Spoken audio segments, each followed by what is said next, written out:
algumas informações muito importantes, creio eu, para todos nós.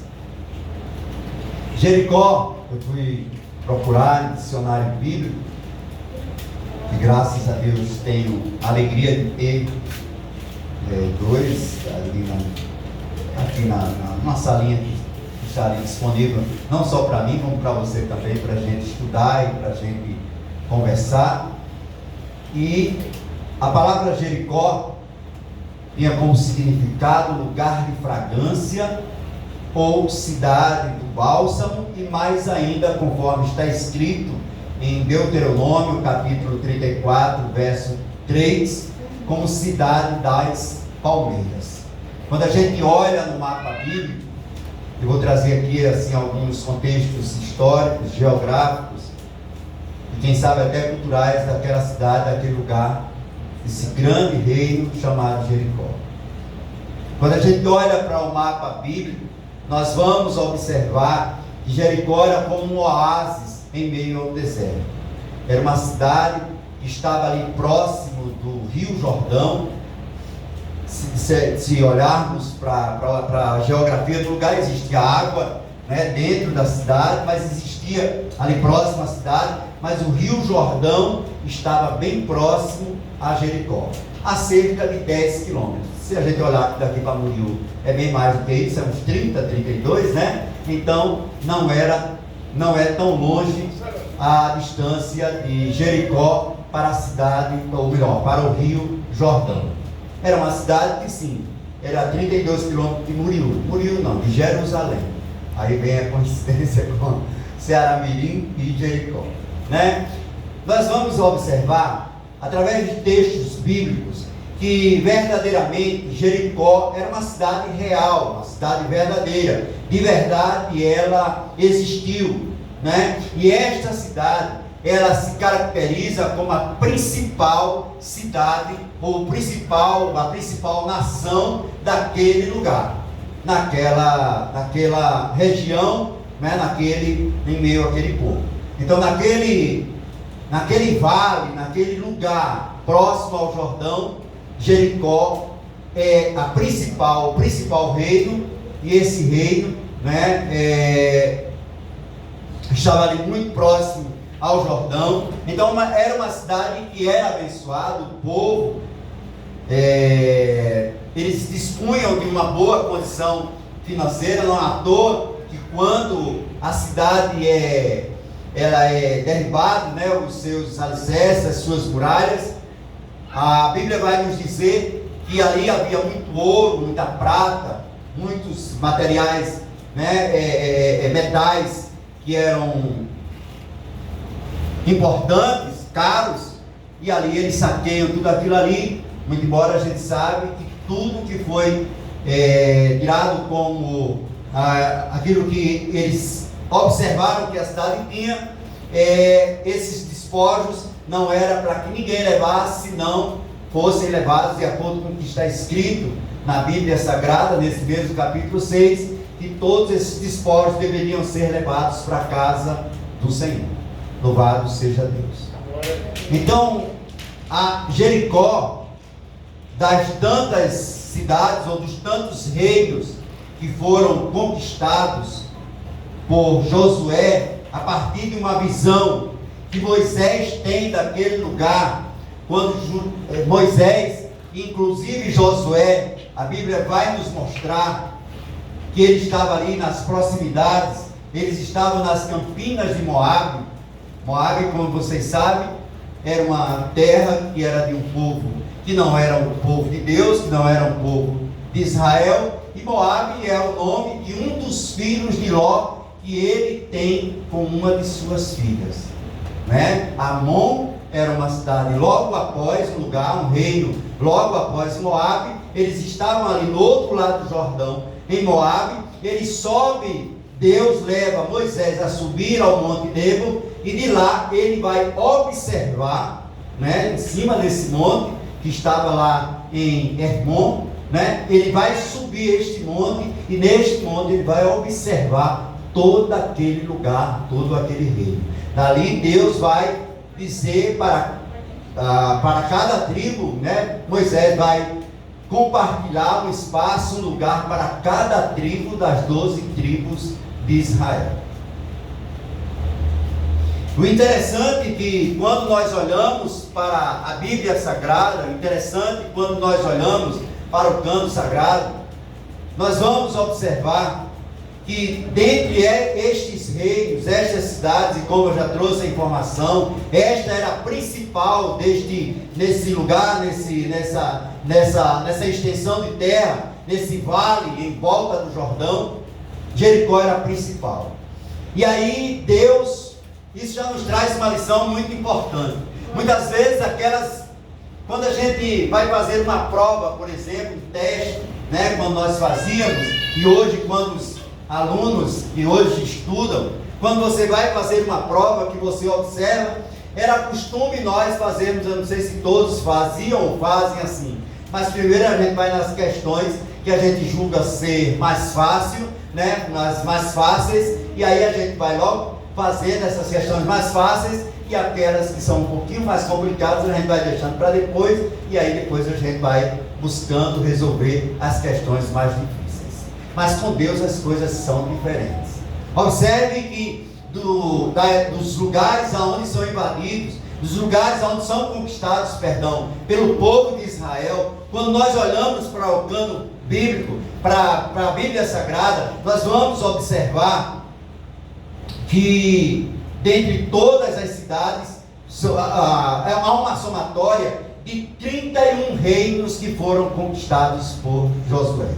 Mas Deus não começa com o menor, ele poderia começar com Ai, que é a segunda cidade, ou o segundo reino que é conquistado. Mas não, ele vai para a primeira, que é a mais forte, a primeira, que é a maior, a primeira, que é o maior obstáculo, o primeiro, que é o maior obstáculo para mim e para a sua vida, Deus derruba. Para mostrar a você, olha, eu estou derrubando este que é maior. Quando aparecerem os menores, não fica mais com medo, não teme mais, porque se eu te fiz conquistar as maiores conquistas, ou derrubar os maiores problemas na tua vida, não derrubaria eu estes pequenos que estão aparecendo? Deus já nos mostra essa lição. Veja que são 31 reinos. Isso está escrito. Eu anotei aqui. Eu vou chegar lá. Aqui nós temos algumas citações bíblicas para mostrar que Jericó, trazer um ensinamento, trazer uma palavra que venha falar sobre esta cidade, sobre este lugar, sobre este reino. Nós temos contextos bíblicos nas Santas Escrituras que vai nos levar a vários textos que citam o lugar, esta nação chamada Jericó. Por exemplo, em Números, existem 6 citações. Números 22:1, Números 26:3 e 63, 31:12, 33:48 e 36:13. Nesses textos que acabei de citar, né, as referências bíblicas, aqui vão fazer citações da localização de Jericó. Da localização de Jericó. Vamos ler um deles para que a gente não fique só em minhas palavras. Números 22:1. Os outros vão meio que repetir o que diz em Números 22:1. Números 22:1. Diz assim: então os israelitas partiram e acamparam nas campinas de Moabe, a leste do rio Jordão, nas proximidades de quem? De Jericó, que se situava no outro lado do rio. Que rio? Do rio Jordão. Então Jericó estava ali diante do povo que estava daquém, né? Ou antes, do lado de cá, do rio Jordão, e no outro lado estava Jericó. Então todas essas citações bíblicas, Números 22:1 que acabamos de ler, 26:3 e 63, e demais citações que acabei de passar para vocês, depois vocês podem pegar aqui, depois posso colocar no grupo, e aí vocês vão ver que todas elas vão passar esta informação da localização de Jericó. Em Deuteronômio 32, 49 e 34, 1, Deus vai mostrar, a partir do Monte Nebo, como eu já falei, o lugar que Israel iria conquistar, tendo à frente de todos esses lugares a nação chamada Jericó. Então, em Deuteronômio, isso prova mais uma vez da realidade ou da verdade deste lugar que ele existiu verdadeiramente. Logicamente que aí tem escavações, já existem provas físicas que esse lugar existiu, né? No tempo de Jesus, a Jericó, no tempo de Jesus, já não é a mesma localização. Ela estava a cerca de 2,5 km do lugar aonde era a antiga Jericó. Por isso que quando lá em Mateus vai dizer, Mateus vai dizer assim: e saindo Jesus de Jericó, encontrou no meio do caminho 2 cegos. Nos outros evangelhos, Lucas e Marcos, vai dizer, e entrando Jesus em Jericó, ia Jesus ao caminho de Jericó, aliás, encontra um cego chamado, né, que era conhecido por Bartimeu, e este cego é curado. Enfim, aí nós conhecemos que aí a história vai dizer que ele vai entrando em Jericó. Aí como é que você vai explicar isso? Saindo de Jericó, e outro dizendo entrando em Jericó, porque estava saindo da velha Jericó e entrando na nova Jericó. Glória a Deus. E são informações que talvez você diga, o que é que eu quero saber disso? Mas vamos aprender juntos. Amém? Glória a Deus. Então isso é a localização. Depois vai mostrar o ponto em Deuteronômio 32, 44, 34, 1. Eu estou trazendo essas referências para que você tenha a certeza que este lugar existiu, e que nós estamos fazendo esta campanha, que nós estamos falando de derrubando muralhas, 13 voltas em 7 dias, para derrubar as muralhas que estão diante da sua vida. Amém. Mas tenha certeza no seu coração, todos vocês, pode até ser que algum de vocês possa ainda ter dúvida: será que eu vou derrubar esta muralha? Será que eu já derrubei alguma muralha? Será que tem alguma muralha que eu tenha para derrubar? Eu vou revelar para você, por meio da palavra, que me foi revelada, por meio do Santo Espírito de Deus, que a grande muralha que existia diante de você já foi derrubada. Todos vocês já derrubaram uma grande muralha. Louvado seja Deus. Talvez você esteja pensando na muralha que está existindo agora, mas Jericó já foi derrubada. Como eu já disse, Deus faz questão, irmã Iracema, de mostrar ao povo dele que ele primeiro ia colocar uma grande muralha diante deles, um grande problema diante deles, e a partir daquele problema, se permanecessem em obediência, eles iriam derrubar todos os outros reinos, porque todos os outros 30 reinos, comparados a Jericó, eram pequenos. Se eu te dou o grande e o pequeno, eu te darei também. Se você resolveu, Deus já resolveu um grande problema na tua vida, os pequenos é fichinha para ele. Agora, para isso precisa estar em obediência. Quando a gente olha para o capítulo 7, nós vamos ver que há um problema. O próximo reino a ser derrubado, ou a próxima muralha a ser derrubada, o próximo reino a ser conquistado, é o reino de Ai. E aí eles não conquistam de primeira.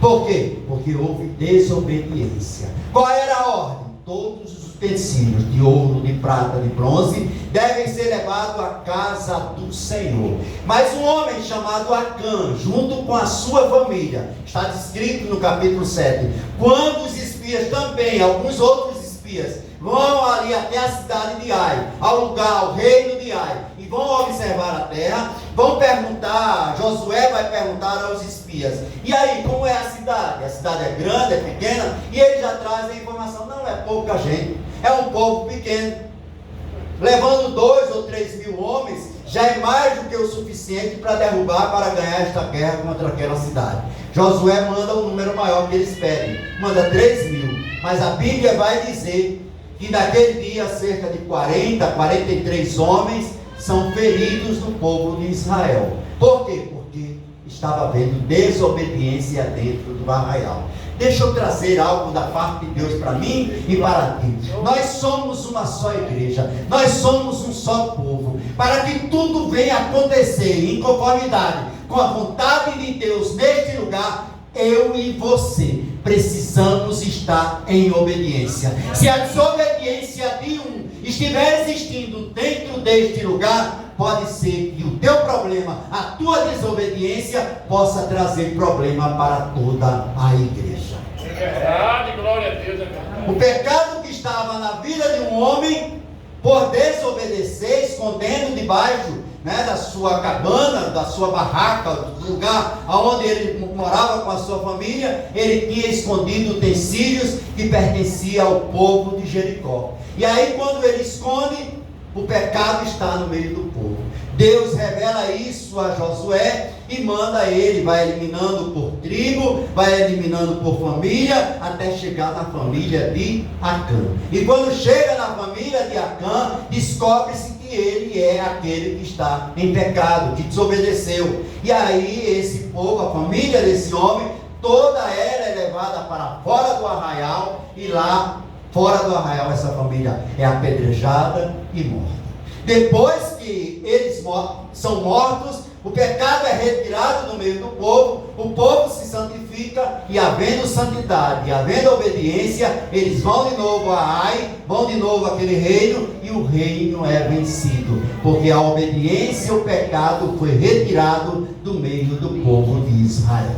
Trago mais uma vez e repito a lição: todos nós aqui queremos conquistar. Esta cidade está aqui para que nós venhamos conquistar, mas para que nós venhamos conquistar a cidade de Ceará-Mirim, com todos os seus Ais, com todos os seus Jericóis, com todas as suas Betéis, com todas as suas Jerusaléns, com todos os lugares que faziam parte daquele grupo de reinos que pertenciam, que estavam ali próximo ao Jordão, de todos, para que venhamos conquistar todos esses lugares em Ceará-Mirim, Lagoa Grande, Capela, vamos dizendo aí nomes aí, que eu não sei todos, Muriú, eu vou lembrando aqui, que muitos vocês vão dizendo. Capela, Mata Mineiro. Mata, Mineiro, Capela, vamos dizendo aí, Matão também é em Ceará-Mirim? Não. E outros nomes aí que eu não vou dizer aqui, vamos precisar dizer então, Maçangana, aquele negócio ali, Massaranduba, todos os lugares, para que a gente venha conquistar desta cidade, é necessário que toda a igreja esteja vivendo em santidade. Você dá glória a Deus por isso? Glória a Deus. Toda a nossa igreja precisa entender que nós somos um só corpo e precisamos estar vivendo uma vida de santidade, para que venhamos conquistar aquilo que a igreja tem como objetivo: conquistar esta cidade para o Senhor Jesus Cristo. Louvado seja Deus.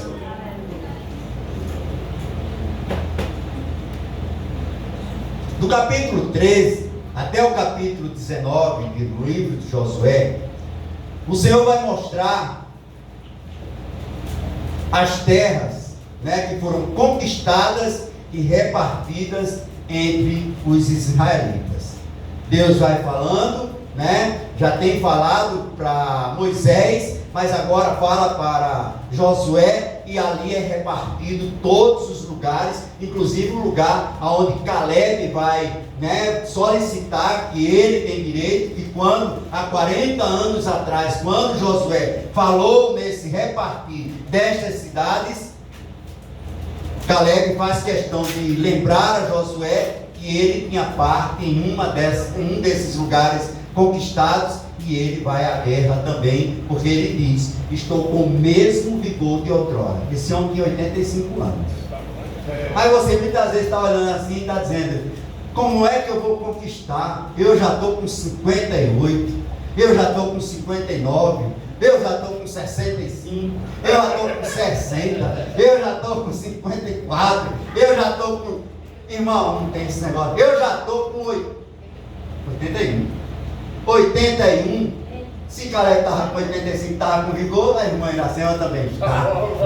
Não tem esse negócio. Quando Deus tem alguma coisa para entregar na tua vida, não importa a tua idade, porque você não vai conquistar com a força do teu braço, você vai conquistar com a presença do Deus que está na tua vida. Aleluia. Louvado seja Deus. Então, do 13 ao 19, as tribos vão ter conhecimento de cada localização. A meia tribo de Manassés, por exemplo, ela fica daqui e aquém do Rio Jordão, meia tribo de um lado, meia tribo do outro, e aí vai haver toda essa repartir, tribo de Zebulon, de Issacar, de Dan, de Benjamim, enfim, todas as tribos, menos a tribo de Levi, que a herança da tribo de Levi era o próprio Senhor, era o próprio Deus. Olha que herança. A herança da tribo de Levi era o próprio Senhor. Mas as outras tribos, todas elas receberam da parte do Senhor aquilo que estava sendo prometido, aquilo que havia sido prometido, e naquele tempo, no tempo de Josué, a essa conquista e estas cidades são compartilhadas com ele. Para dar mais ênfase ainda à cidade de Jericó, para a gente ter entendimento mais ainda, irmãos, isso aqui é só uma introdução, viu? Porque tem uma palavra revelada, uma palavra rema para mim e para a tua vida, que tu vai dizer: meu Deus, eu não vi isso. Louvado seja Deus. A gente vai chegar lá, em nome de Jesus. Aguarda só um bocadinho. Só para a gente comprovar ainda, mais ainda, que Jericó, uma cidade real, que ela existia, é lá em Jericó, conforme está escrito em Jeremias, capítulo 52, verso 8, que o rei Zedequias, este rei, ele é alcançado justamente em Jericó pelos babilônios, quando o povo de Israel vai para o exílio. Então é lá em Jericó que o rei de Israel, chamado Zedequias, ele é alcançado pelos babilônios. Quando eles sabem que eles estão sendo invadidos, os guerreiros, do povo de Israel, junto com o rei Zedequias, eles vão fugir, e quando vão fugir, quando chegam em Jericó, é lá que eles são alcançados, e é lá que eles são aprisionados.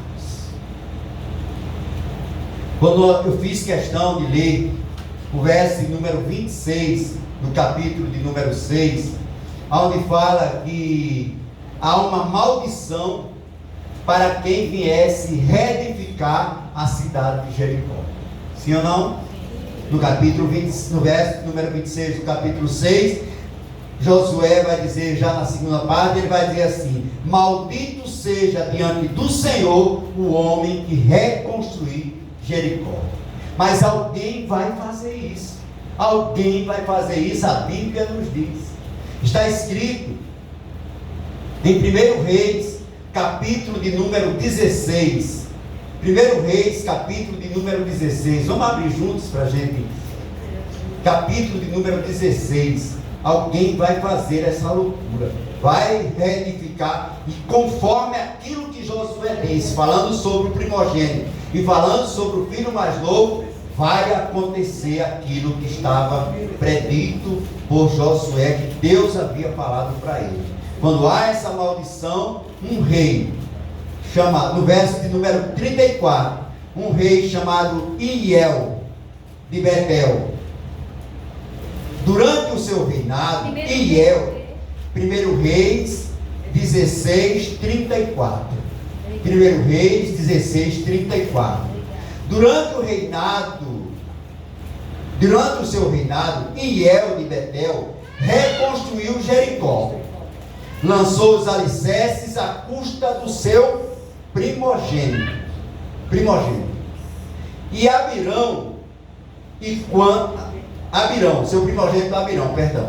E quando conseguiu estabelecer as portas da cidade, seu filho caçula Segube morreu, conforme fora determinado pela palavra que o Eterno havia proferido por intermédio de Josué, filho de Nun. Só até aí. Então a palavra que é dito lá para Josué, filho de Nun, lá no capítulo 6, no verso número 26, vai acontecer exatamente com este rei, nos seus filhos, através desse rei, essa maldição acontece dos seus filhos, no seu filho Abirão e no seu filho Secube. Amém? Tudo isso para comprovar a veracidade da palavra de Deus, porque quando não há texto que não tem contexto, é pretexto para a gente falar heresias. Mas tudo aqui está contextualizado na Bíblia Sagrada. Então Jericó, verdadeiramente, aquilo que diz na palavra, deixa eu te dizer algo mais da parte do Senhor. Tudo aquilo que está escrito na palavra, segue, obedece, faz, de acordo com o que está escrito. Porque se você colocar seu pezinho um pouquinho para a esquerda, um pouquinho para a direita, saindo daquilo, do caminho onde Deus traçou para a tua vida, através da sua palavra, você pode pagar um grande e alto preço. Fica firme com o Senhor. Fica firme na casa do Senhor. Fica firme no meio do povo. Seja santo em meio à igreja. Receba aquilo que vem da parte do Senhor por meio da sua santificação, por meio da sua santidade. Fica firme no meio do Senhor. Recebe as promessas do Senhor por meio da tua obediência à palavra do Senhor. Glória a Deus. Louvado seja Deus. Louvado seja o nome de Jesus.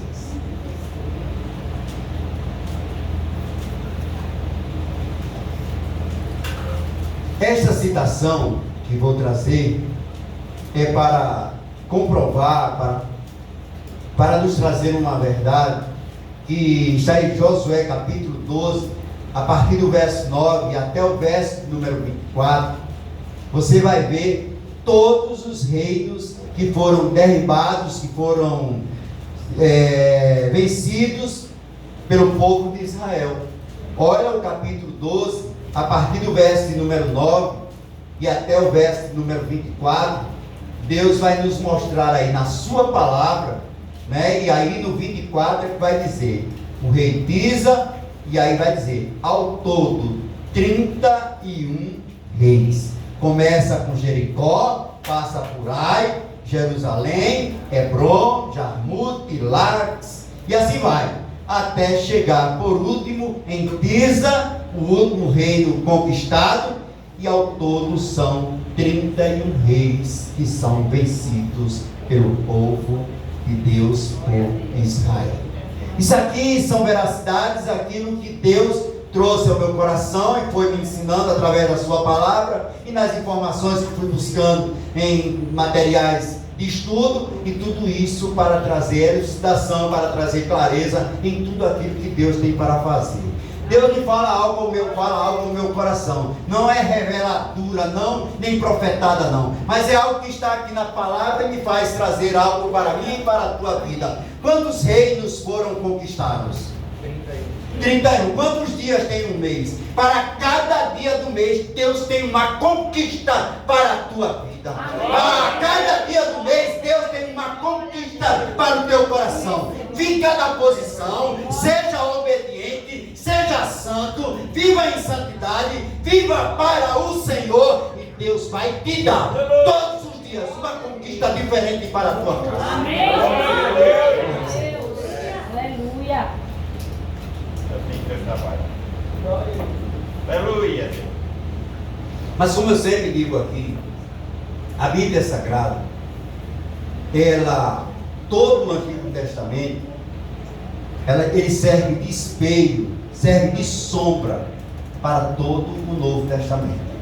Quando nós lemos o Novo Testamento, nós vamos olhar para o Antigo Testamento, e aí nós vamos ver que quando está escrito no Novo, tudo apontava, ou tudo aponta para aquele que viria para salvar as nossas vidas, para aquele que viria para morrer por nós, para morrer por mim e por você, irmã Rayane, para morrer por todos nós, por amor a mim e a senhora, por amor a mim e a senhora, irmã Lúcia, diaconisa Lúcia, por amor a mim e a você, sábio, por amor a todos nós, aquele que viria. Então toda a Bíblia Sagrada, todo o cano sagrado aponta para aponta para Jesus Cristo. Então se eu falar aqui aqui a noite todinha sobre Jericó, tem muitas informações sobre Jericó, mas se eu passar a noite todinha falando de Raabe, de Jericó, de Josué, do Jordão e etc e tal, e não falar do meu Senhor, do seu Senhor, do nosso Senhor Jesus Cristo, eu não falei nada. Glória a Deus. Na teologia existe um termo que é usado, que é tipificação. Algo que tipifica a Deus, que tipifica Jesus Cristo, que pode tipificar o Espírito Santo, que pode tipificar a igreja, que pode tipificar o povo de Deus, algo que nos aponta. Por exemplo, o pastor Cabral, ele falou aqui em Oséias. Oséias é uma história muito conhecida, que Oséias vai haver um casamento simbólico dele com uma mulher prostituta chamada Gomer, né? Está logo lá no princípio do livro de Oséias, no capítulo de número 1, que ele vai se casar. E aí, o que é que a gente pode tipificar aí? Que Oséias é Jesus pagando um alto preço por uma mulher pecadora, por mim, por você, pecadores, uma mulher de prostituição. Lá na frente, esse homem casa, nesse mesmo capítulo, esse homem casa, vai ter 3 filhos com esta mulher, mas mesmo assim essa mulher volta para a prostituição. E quando ela vai para o mercado dos escravos, ela é pega para a escravidão, por ser uma mulher que estava ali na prostituição, o Senhor manda Oséias ir lá e comprar aquela mulher por um alto preço. É como se ela estivesse sendo vendida por um efa, um punhado de farinha, um bocado de farinha, uma quantidade de farinha. O Senhor manda ele levar prata, manda ele levar outros objetos de valor para comprar aquela mulher. Aleluia. Então aí nós podemos trazer para o ensinamento da igreja, que aí está tipificando a Jesus Cristo e a igreja. Jesus Cristo pagando um preço por mim e por você, que não valíamos nada, mas Ele pagou um alto preço pela minha e pela tua vida. Outra tipologia que nem na Bíblia Sagrada, que me vem aqui à memória, quando Abraão chega para um moço dele, um dos seus servos, e vai dizer: vai lá na terra da nossa família, em Harã, e traz uma esposa para o meu filho Isaque. Aí nós vamos trazer uma tipologia. Abraão aí tipifica Deus.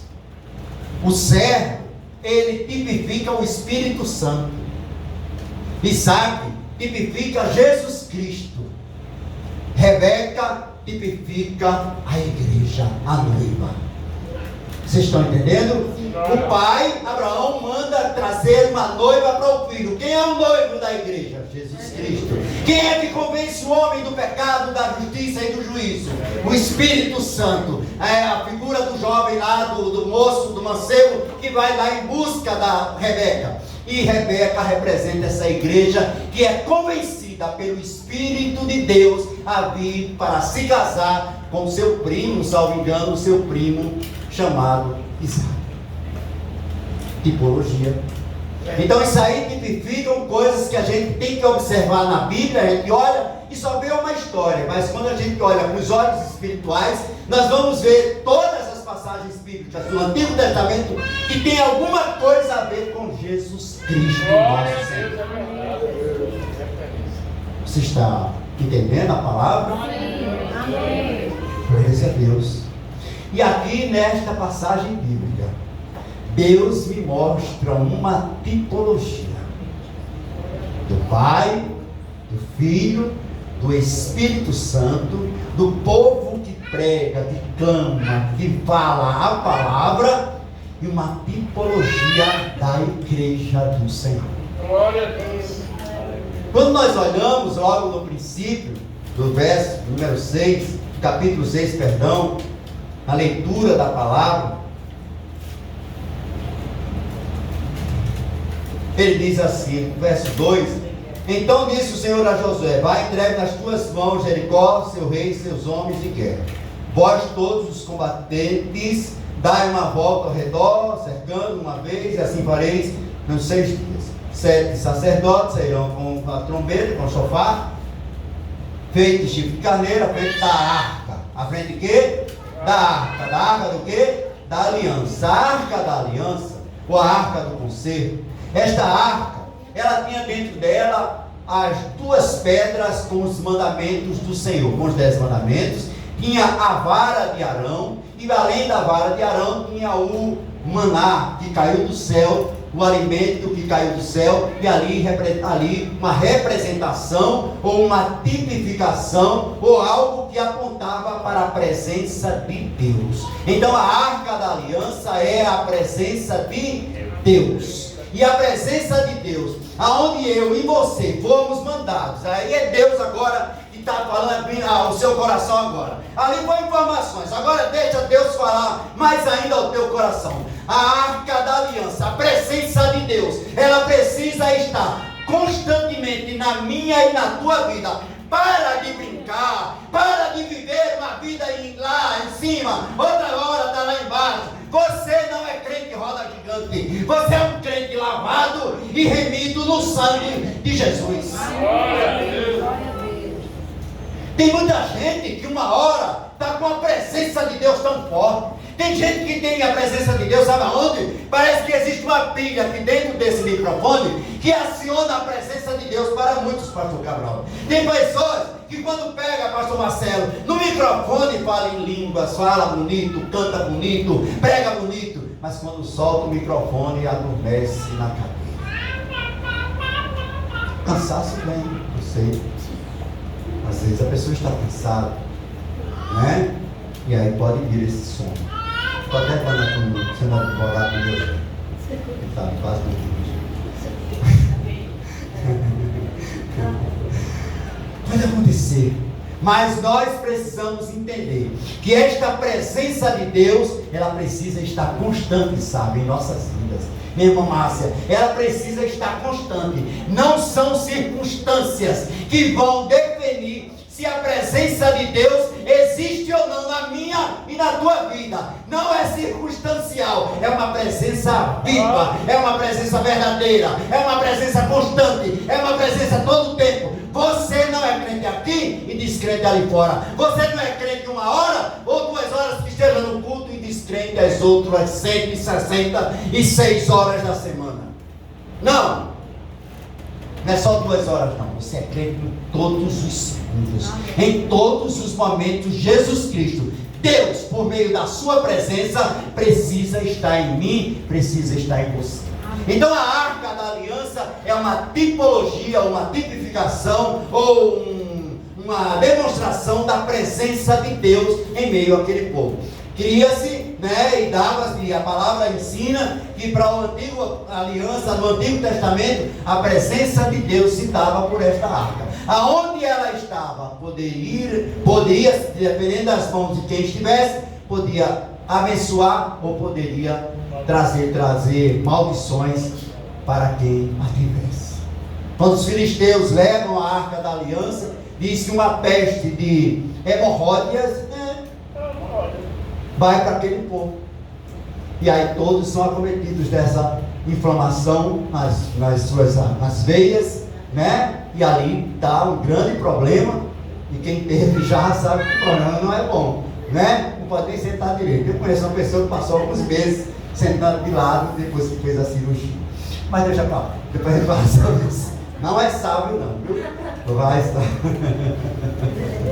Não vai ser Deus. Não posso falar porque a minha família não posso dizer. Se fosse você, eu não dizia não. Mas eu vi porque eu sou descarado, eu falo as coisas.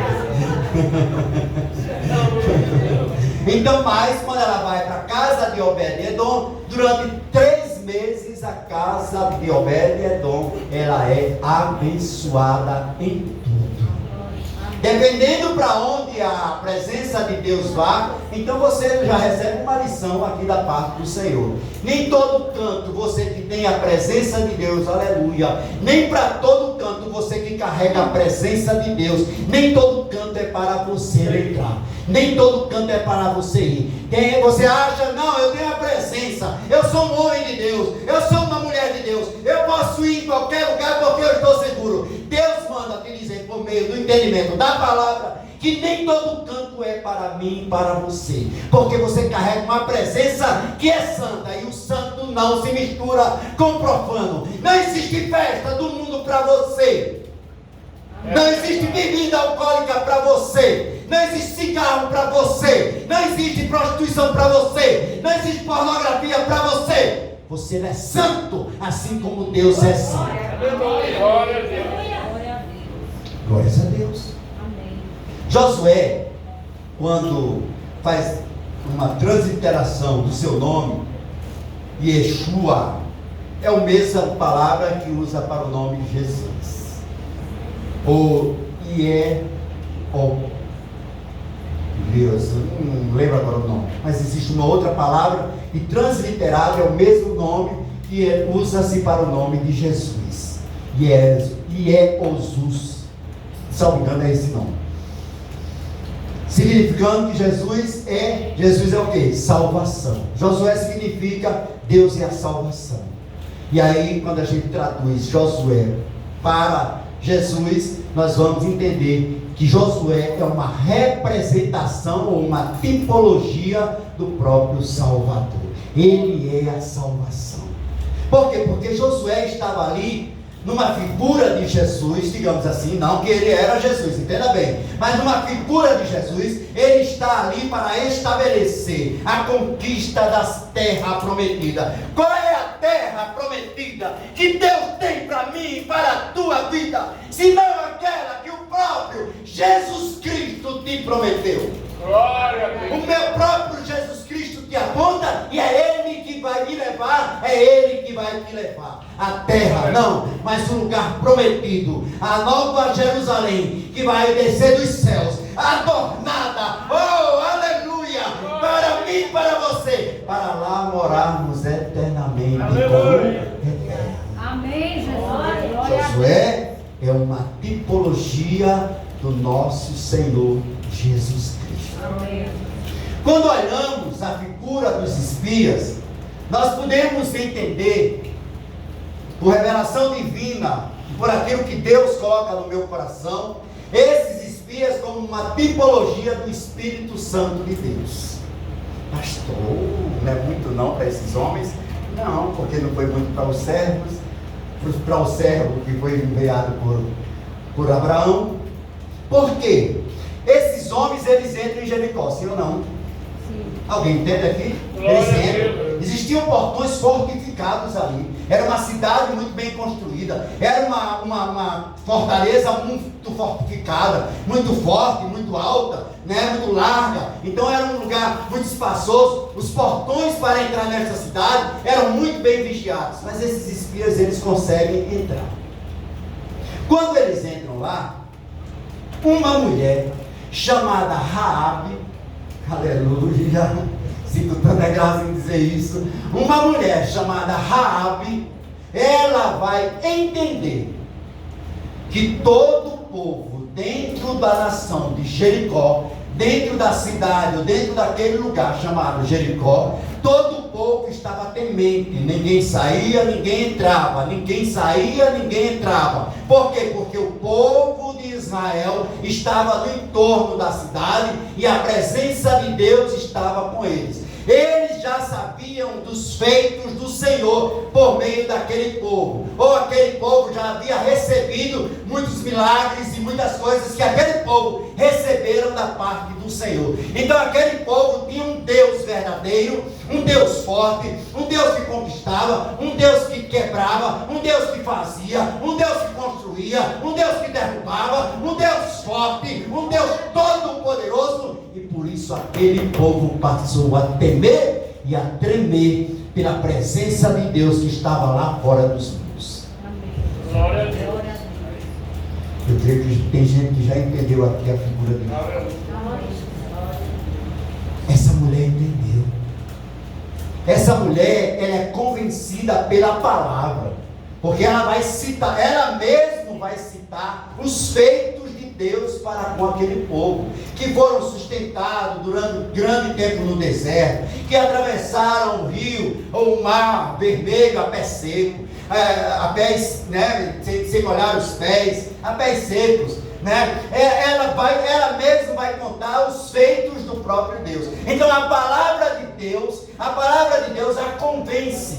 Então o Espírito, o que é que ele faz? O Espírito Santo, só ele convence o homem do pecado, da justiça e do juízo. Aleluia, aleluia. Pela presença daqueles homens na casa daquela mulher, ela é convencida que havia um Deus justo.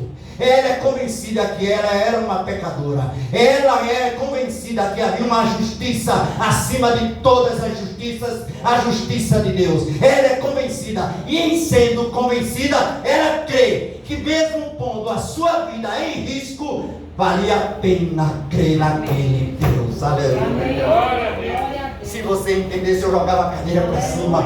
Raabe é uma tipologia da igreja do Senhor. Amém. Oh, glórias a Deus por esta revelação. Raabe é uma tipologia da igreja do Senhor, que é convencida pelo Espírito. E observe que não é só Raabe que recebe a salvação. Não, é toda a sua casa, é toda a sua família, todos aqueles que estavam dentro da sua casa. Deixa eu imaginar, minha imaginação é muito fértil. Deixa eu imaginar que Raabe saiu dizendo: olha, eu tenho uma promessa. Existe uma promessa sobre a minha vida. Existe alguma promessa sobre a tua vida? Glória a Deus. A promessa de quê? Que você vai morar eternamente no céu, que você será salvo, que você já é salvo e que você vai morar eternamente com o Senhor nos céus. Amém? Amém. Esta mulher recebeu uma promessa. Se você mantiver este segredo que nós estivemos aqui, este segredo entre nós, a tua casa, todo esse povo será morto, mas a tua casa, todos os que estiverem contigo dentro da tua casa, todos eles serão salvos. Qual é o papel da igreja? Proclamar a palavra. Oh, proclamar a palavra. O papel da igreja é trazer para dentro de casa a maior parte de pessoas que você possa encontrar jogados aí, jogados nas mãos de Satanás, jogados no mundo do pecado, jogados no mundo do inferno. Essas pessoas estão condenadas. Então você, enquanto Raabe, você enquanto igreja, você precisa proclamar essa palavra. E fazer o quê? Trazer as pessoas para dentro da casa. Se meu povo entender, o povo do Senhor, irmão, isso é muito forte. Deus está dizendo aqui nas pontas, revela o meu coração por meio da palavra, que aqueles espias tipificavam o Espírito do Senhor, já falei. A igreja é tipificada aqui por Raabe, né? E o povo que gritaram, e os sacerdotes que soavam aquelas trombetas e que carregavam a presença de Deus, tipifica nós, igreja também, tipifica aqueles que proclamam o Evangelho, aqueles que bradam aí nas ruas, aqueles que levam a palavra adiante, aqueles que não têm medo de gritar, de bradar, na hora que precisa bradar o nome do Senhor. Glória a Deus, é verdade. Quando nós olhamos para as Escrituras e olhamos para esse texto, nós vamos ver que em 6 dias eles deram 6 voltas.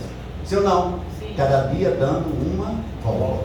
Quando olhamos, não para numerologia, porque a Bíblia ou a palavra de Deus não é um livro de numerologia, mas existem números que tipificam também algumas coisas. O número 6, por exemplo, é conhecido pelo número do homem. Tanto é que lá em Apocalipse, quando fala da besta, e que fala da condenação, e que fala, diz que o número que vai ser colocado na testa, que vai ser colocado na mão, isso é figurado, isso é no sentido figurado. Não vai ter esse número não. As pessoas vão dar sinais que estão andando com a besta, que estão andando com Satanás. É o número 666.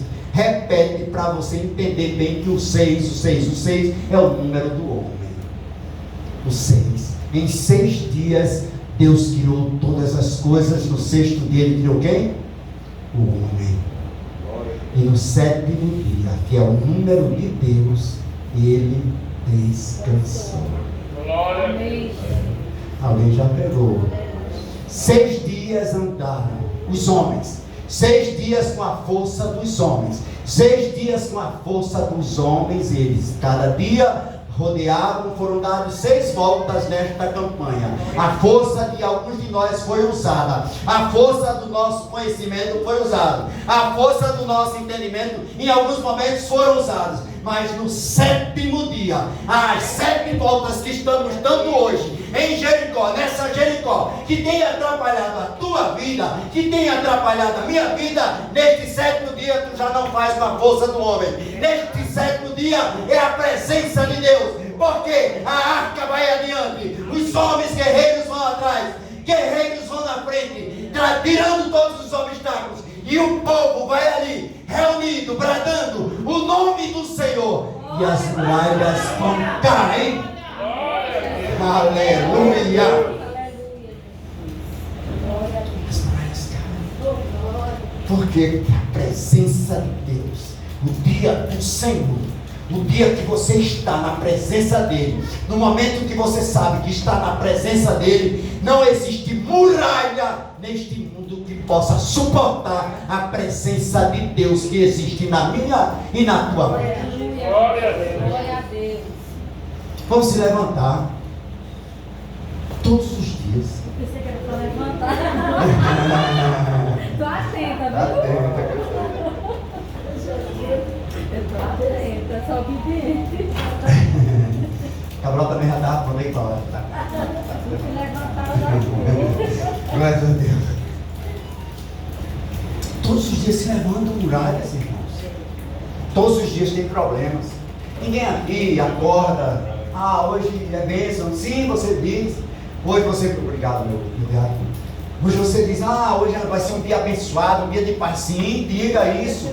Fale isso dentro da sua casa. Fale isso para o seu cônjuge. Fale isso para a sua família. Fale isso para os seus filhos. Declare que vai ser um dia de paz, um dia de alegria, um dia de harmonia, um dia de presença, um dia de comunhão, um dia especial, um dia abençoado. Sim, proclame isso dentro da sua casa. Mas vamos sempre entender, estamos na terra e na terra nós temos aflições, temos problemas. Todos os dias se levanta algum problema contra a minha e contra a tua vida. Mas deixa eu te dizer uma coisa: o Deus que nós cremos, Ele é especialista em resolver problemas. Glória seja Deus. Ele é especialista, não tem problema que Deus, o nosso Deus, o grande eu sou, não possa resolver. Aí eu disse para você, existe uma muralha, no início eu falei, uma muralha que eu e você, todos nós que aqui estamos, digo sem medo de errar, todos nós já vencemos. Glória a Deus. A muralha, que muralha? A muralha, a maior muralha que precisávamos derrubar. A maior muralha que vinha diante de nós, irmã. A maior muralha que existia na minha vida, na nossa vida, diaconisa Isabel. A maior muralha, minha filha Maria Eduarda, que existia diante de todos nós. Esta maior muralha se chama a muralha do pecado. A muralha que nos impedia de entrar no Santo dos Santos. A muralha que nos impedia de entrar na presença do Deus Altíssimo. A muralha que nos impedia de ter acesso a morar na eternidade com o Senhor. A muralha que foi quebrada não por meio de toques de trombetas, não por meio de gritos, de brados. Não por isso. Esta muralha foi quebrada naquela cruz por meio do nosso Senhor e Salvador Jesus Cristo de Nazaré. Ele quebrou todas as muralhas que poderiam existir diante de você, que impediam você de estar na presença de Deus na eternidade com o Senhor. Glória a Deus. A maior muralha que foi quebrada naquele grande dia, quando o meu Senhor, quando o seu Senhor, quando o nosso Senhor, Ele abdicou da sua posição de Deus, da sua forma de Deus. Ele não teve por usurpação de ser igual a Deus, mas despindo-se da forma de Deus, foi igual a um homem e se humilhou a si mesmo na forma de servo, para que eu e você pudéssemos alcançar a tão bendita salvação. Amém. Glória a Deus. Aleluia. A tão bendita salvação. Ele se entregou. Ele foi naquela cruz para que a grande muralha que existia, que impedia, que era o grande impedimento de nós alcançarmos, minha irmã, de nós alcançarmos, meu amado sábio, que nós alcançarmos, minha amada irmã, que nós alcançarmos, meu amado Elisandro 1 e 2, que nós pudéssemos alcançar a tão bendita salvação, foi quebrada. A grande muralha foi quebrada quando Jesus Cristo se deixou humilhar-se naquela cruz, foi cusparado, esbofeteado, foi blasfemado, disseram tantas coisas ao meu Jesus, falaram tantas maldades, tantas blasfêmias, mas ele mesmo assim foi até o fim. Ele foi até o fim, para que eu e você pudéssemos quebrar, ou para que a muralha pudesse ser quebrada, a muralha que existia, o véu do templo, ele foi rasgado de cima a baixo, e hoje eu e você temos acesso ao Pai. Nós estamos caminhando aqui, mas nós não somos daqui. Aleluia. Nós estamos aqui na terra, mas nós somos cidadãos do céu. Nós estamos aqui enquanto cidadão aqui ainda na terra, passando por um tempo. Somos peregrinos nessa terra, mas nosso lugar, a nossa origem, o lugar para onde nós iremos, a nossa verdadeira morada é o céu. Aleluia. A muralha foi quebrada. Se você entendeu, dá um brado de glória, porque a muralha já foi quebrada. Se você veio para esta campanha, se você veio esta noite com um objetivo, com intuito, com pensamento de procurar entender que muralha é essa, aleluia, aleluia. A grande muralha já foi quebrada, meu irmão. Porque quando começa o texto, Deus vai dizer a Josué: eu já entreguei a você a Jericó. Oh, glória, aleluia. Antes de você começar esta campanha, Deus já entregou, Deus já havia derrubado. Você veio participar pela fé, porque existem outras muralhas do dia a dia, mas a muralha, a grande muralha que impedia você de chegar à presença do Deus Altíssimo, não precisava nem de campanha. Você, Deus, antes de você começar a campanha, o Senhor vai nos dizer na sua palavra: vê, entrego nas tuas mãos Jericó, seu rei e seus homens de guerra. Capítulo 6, verso de número 2 de Josué. Amém. Glória a Deus. Já foi entregue, diaconisa Maria José. Já foi entregue antes mesmo da gente começar. Porque Deus faz assim, eu já disse aqui, a matemática de Deus, a forma de Deus trabalhar, é tudo que você pode pensar do homem. O homem faz uma prova para ser aprovado. Nós passamos pela prova e somos aprovados. Para poder ser aprovado, tem que passar na prova. Nós somos aprovados passando pela prova. Tudo passa, é tudo ao contrário. Não fica esperando o natural, não. Não fica esperando as coisas naturais acontecerem na tua vida, não. Deus, o Senhor, já entregou em tuas mãos tudo aquilo que você tem necessitado, tudo aquilo que você precisa. Se você colocar em primeiro lugar o reino de Deus e a sua justiça, todas essas coisas vos serão acrescentadas. O que? O que comer, o que beber, o que vestir. Mas deixa eu colocar este acréscimo para a sua vida: a tua salvação. Busca Ele, viva para Ele, ande com Ele, porque a muralha já foi quebrada. Receba esta palavra em nome de Jesus. Foi isso que Deus me confiou.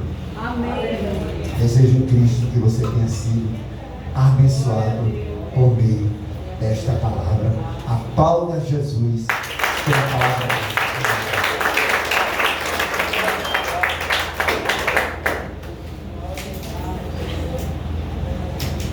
Eu já passo para minha esposa para ela concluir o trabalho em oração. Em seguida estarei ela orando, quem ela desejar que ore.